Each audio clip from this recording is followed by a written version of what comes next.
Om Bhura Bhuva Swaha Tatsavitorenyam Bhargo Devasya Dhimahi Dhiyo Yo Nah Prachodayat. Om Shanti Shanti Shanti. Namaste, my dear friends.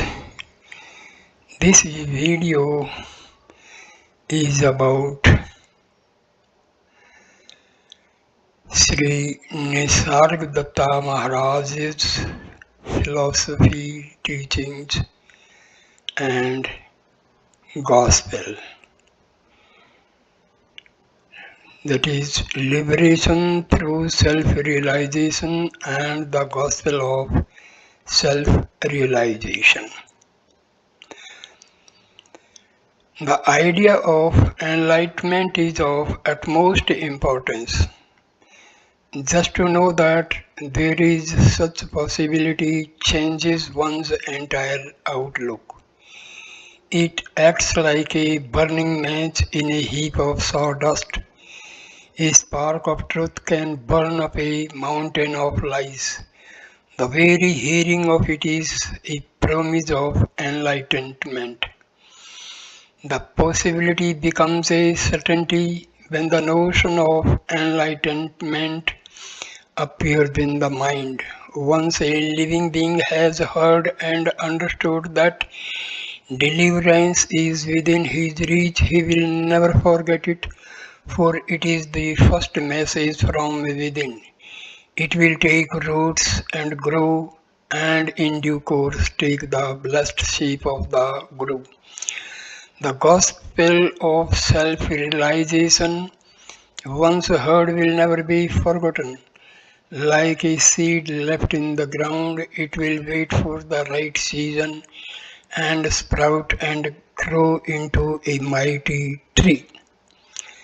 Just puzzling over my words and trying to grasp their full meaning is a sadhana quite efficient for breaking down the wall. All your going and coming, seeking pleasure, loving and hating, all this shows that you struggle against limitations self-imposed or accepted. In your ignorance, you make mistakes and cause pain to yourself and others, but the urge is there and shall not be denied. The same urge that seeks birth, happiness, and death shall seek understanding and liberation. It is like a spark of fire in a cargo of cotton. You may know now about it, but sooner or later the ship will burst in flames. Liberation is a natural process and in the long run inevitable, but it is within your power to bring it into the now. Without it, self-realization, you will be consumed by desires and fears, repeating themselves meaninglessly in endless suffering. Most of the people do not know that there can be an end to pain, but once they have heard the good news, obviously, going beyond all strife and struggle is the most urgent task that can be. You know that you can be free and now it is up to you. Either you remain forever hungry and thirsty, longing, searching, grabbing, holding, ever losing and sorrowing, or go out wholeheartedly in search of the state of timeless perfection to which nothing can be added, from which nothing taken away. It is all desires and fears are absent not because they were given up but because they have lost their meaning. To know that the known cannot be me or nor mine is liberation, freedom from self-identification with a set of memories and habits, the state of wonder at the infinite reaches of the being, its inexhaustible creativity and total transcendence, the absolute fearlessness born from the realization of the illusoriness and transiency of every mode of consciousness, flow from a deep and inexhaustible source. To know the source as source and appearance as appearance and oneself as the source only is self-realization. There can be progress in the preparation, sadhana, realization is sudden, the fruit ripens slowly but falls suddenly and without return. The preparation is gradual, the change itself is sudden and complete. Gradual change does not take you to a level of conscious being. You need courage to let go. If you lack courage, it is because you are not fully convinced. Complete conviction generates both desire and courage, and meditation is the art of achieving faith through understanding. In meditation, you consider the teaching received in all its aspects and repeatedly until out of clarity confidence is born, and with confidence action. Conviction and action are inseparable. There are no steps to self-realization. There is nothing gradual about it. It happens suddenly and is irrevocably. You rotate into a new dimension seen from which the previous ones are mere abstractions. Just like on sunrise you see things as they are, so on self-realization you see everything as it is. The world of illusion is left behind.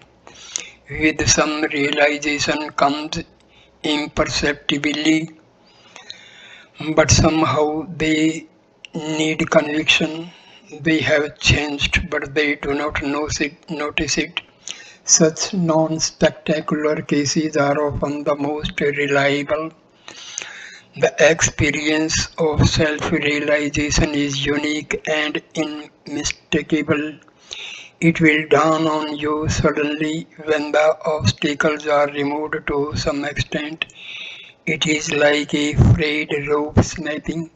Yours is the work at the stands. The break is bound to happen. It can be delayed but not prevented. All will come through, not a single soul, jiva, shall be lost. For some time, the mental habits may linger in spite of the new vision, the habit of longing for the unknown past and fearing the unknown future. When you know these are of the mind only, you can go beyond them. When the mind goes, emptiness remains, awareness remains, pure light of the conscious being remains. It is like asking what remains of a room when all the furniture is removed, a most serviceable room remains. And when even the walls are pulled down, space remains. Beyond space and time is the here and now of reality. You will recognize that you have returned to your natural state by a complete absence of all desire and fear. After all, at the root of all desire and fear is the feeling of not being what you are. Just as a dislocated joint pains only as long as it is out of shape and is forgotten as soon as it is set right, so is all self-concern a symptom of mental distortion which disappears as soon as one is in the normal state. On realization, that which cannot change remains. The great peace, the deep silence, the hidden beauty of reality remains. While it cannot be conveyed through words, it is waiting for you to experience for yourself. Then even in the body you are not born to be embodied or Bodiless is the same to you. You reach a point when nothing can happen to you. Without body, you cannot be killed. Without possessions, you cannot be robbed. Without mind, you cannot be deceived. There is no point where a desire or fear can hook on. As long as no change can happen to you, what else matters? On realization, you feel complete, fulfilled, free from the pleasure-pain complex, and yet not always able to explain what happened, why and how. You can put it only in negative terms. Nothing is wrong with me and any longer. It is only by comparison with the past that you know that you are out of it. Otherwise, you are just yourself. Don't try to convey it to others. If you can, it is not the real thing. Be silent and watch it expressing itself in action. The enlightened one, Jnani. Somehow it was very simple and easy in my case. My Guru, before he died, told me, believe me, you are the supreme reality.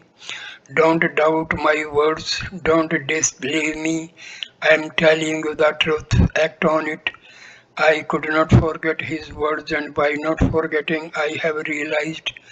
Once the Guru told me, you are the supreme reality, I ceased having visions and trances and became very quiet and simple. I found myself desiring and knowing less and less until I could say in utter astonishment, I know nothing, I want nothing. I was undeceived, that is all. I used to create a world and populate it. Now, now I don't do it anymore. Now I live in the void, beyond being and non-being, beyond consciousness. This void is also fullness. Do not pity me. The mind ceased producing events. The ancient and ceaseless search stopped. I wanted nothing, expected nothing, accepted nothing as my own. There was no me left to strive for. Even the bear I am faded away. The other thing that I noticed was that I lost all my habitual certainties. Earlier I was sure of so many things, now I am sure of nothing. But I feel that I have lost nothing by not knowing, because all my knowledge was false. My not knowing was in itself knowledge of the fact that all knowledge is ignorance. That I do not know is the only true statement the mind can make. By looking tirelessly, I became quite empty. With that emptiness, all came back to me except the mind. I find I have lost the mind irretrievably. I am neither conscious nor unconscious. I am beyond the mind and its various states and conditions. Distinctions are created by the mind and apply to the mind only. I am pure consciousness itself, unbroken awareness of all that is. I am in a more real state than yours. I am undistracted by the distinctions and separations which constitute a person. As long as the body lasts, it has its seeds like any other, but my mental process has come to an end. My thinking, like my digestion, is unconscious and purposeful. I am not a person in your sense of the word, though I may appear a person to you. I am that infinite ocean of consciousness in which all happens. I am also beyond all existence and cognition, pure bliss of being. There is nothing I feel separate from. Hence, I am all. Nothing is me, so I. But it will not affect me in the less. Nothing is me, so I am nothing, life will escape, the body will die, but it will not affect me in the least. Beyond space and time I am uncaused, uncausing it the very matrix of existence. Having realized that I am with and yet beyond the world, I became free from all desire and fear. I did not reason out that I should be free. I found myself free unexpectedly without the least effort. This freedom from desire and fear remained with me since then. Another thing I noticed was that I do not need to make an effort. The deed follows the thought without delay and friction. I have also found that thoughts become self-fulfilling. Things would fall in place smoothly and rightly. The main change was in the mind. It became motionless and silent, responding quickly but not perpetuating the response. Spontaneity becomes a way of life. The real became natural and the natural became real.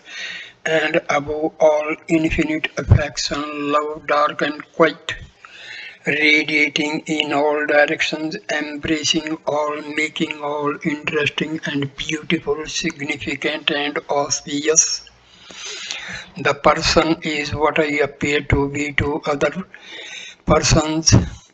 To myself, I am the infinite expanse of consciousness in which innumerable persons emerge and disappear in endless succession. The person, the I am this body, this mind, this chain of memories, this bundle of desires and fears disappears, but something you may well call identity remains. It enables me to become a person when required.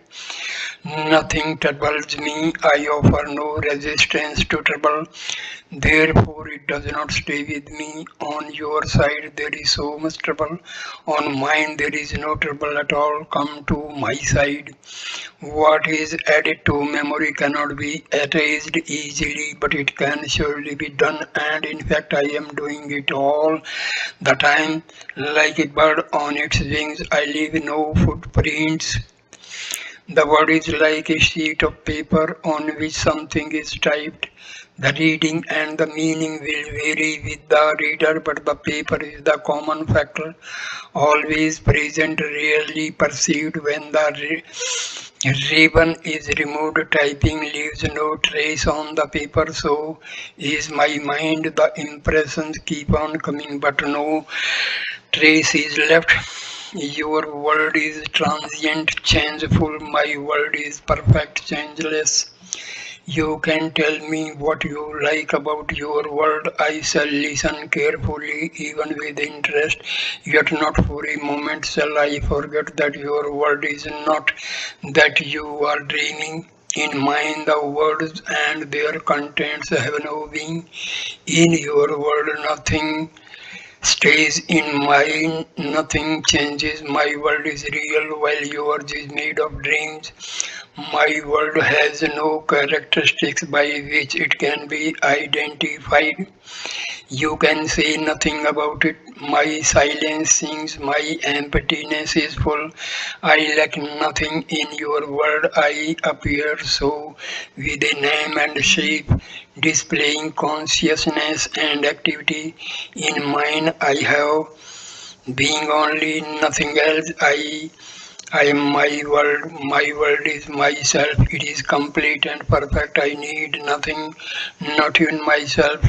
For myself I cannot lose. In your world I would be most miserable to wake up, to eat, to talk, to sleep again. What a brother!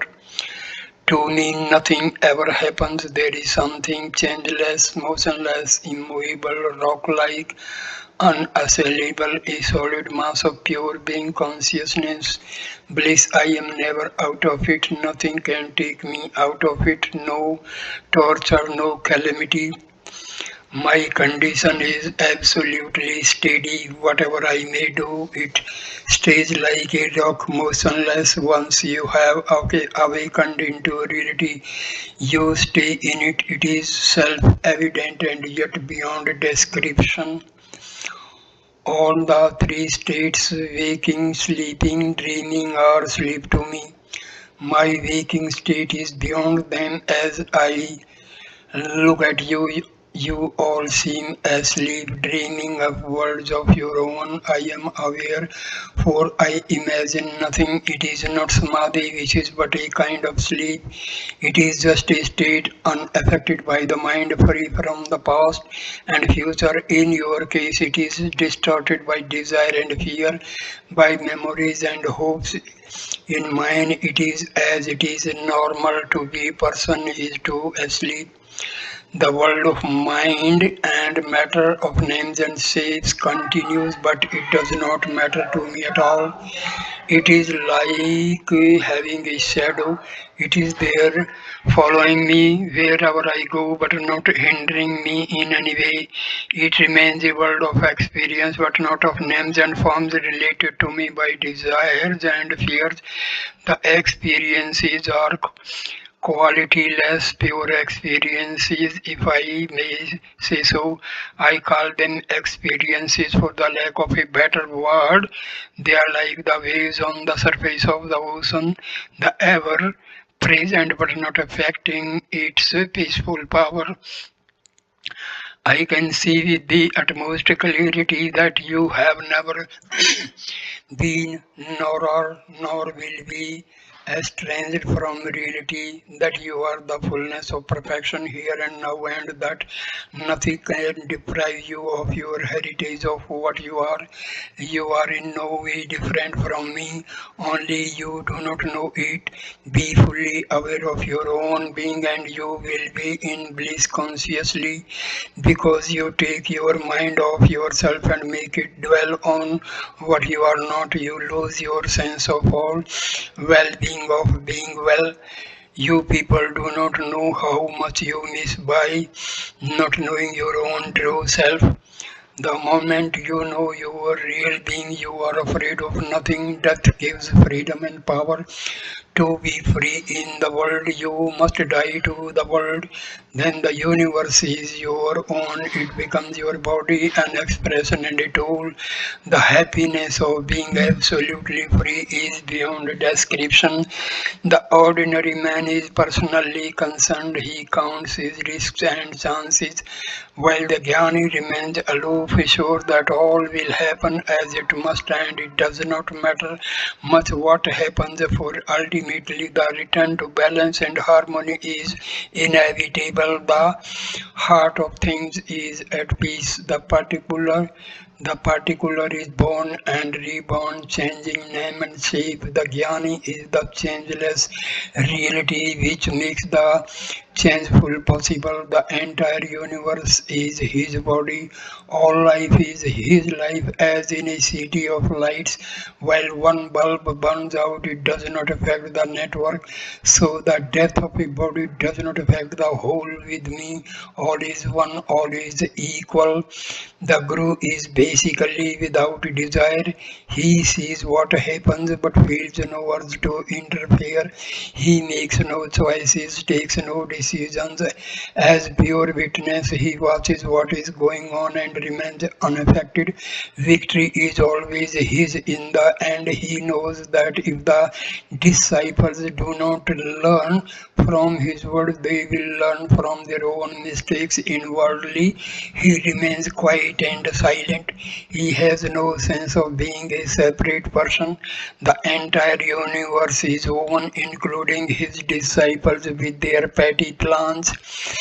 Nothing in particular affects him, or which comes to the same. The entire universe affects him in equal measure. In reality, the disciple is not different from the Guru. He is the same dimensionless center of perception and love in action. It is only his imagination that encloses him and converts him into a person. He, the Jnani, is alone, but he is all. He is not even a being. He is the beingness of being, not even that. No words apply. He is what he is, the ground from which all grows. A jnani commands a mode of spontaneous non-sensory perception which makes him know things directly without intermediary of the senses. He is beyond the perceptual and conceptual, beyond the categories of time and space, name and shape. He is neither the perceived nor the perceiver, but the simple and the universal factor that makes perceiving possible. He is the Jnani's state. The Jnani's state taste of the pure, uncaused, undiluted bliss. He is happy and fully aware that happiness is his very nature and that he need not do anything nor strive for anything to secure it. It follows him more real than the body, nearer than the mind itself. To me, dependence on anything for happiness is utter misery. Pleasure and pain have causes, while my state is my own, totally uncaused, independent, unassailable. As the jnani gets older, he grows more and more happy and peaceful. After all, he is going home like a traveler, nearing his destination and collecting his luggage. He leaves the train without regret. The reel of destiny is coming to its end. The mind is happy. The midst of bodily existence is lifting. The burden of the body is growing less from day to day. So here ends this video. So thank you for watching this video. Please like, comment and share the video and subscribe the channel. Thanks my dear friends. Namaskar, namaskar, namaskar.